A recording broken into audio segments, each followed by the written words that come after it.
Après 5 ans de hausse continue, le prix des voitures neuves a baissé de 2% en 2025 et c'est la première fois que cela arrive depuis la crise du Covid.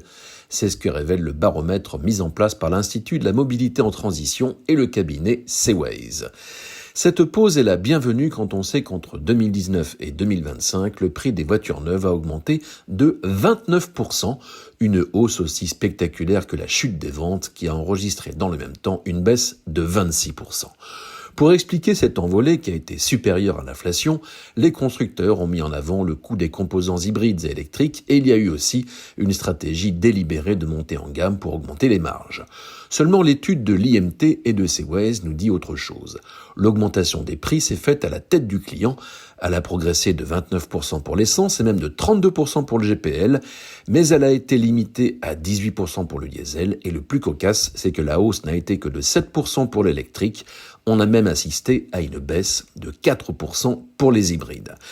En 2025, on a surtout assisté à un début de convergence entre le thermique et l'électrique. Et c'est en partie dû à la concurrence des Chinois qui proposent des véhicules électriques moins chers. Et aujourd'hui, on voit fleurir des papiers dans la presse qui pointent l'écart de 7 000 € qui peut exister avec des marques classiques pour une différence qui ne saute pas aux yeux.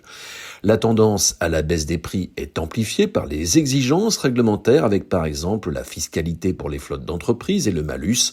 L'entêtement de certains pays, dont la France, oblige les constructeurs à faire des volumes dans l'électrique et du coup cela permet aussi de réduire les prix.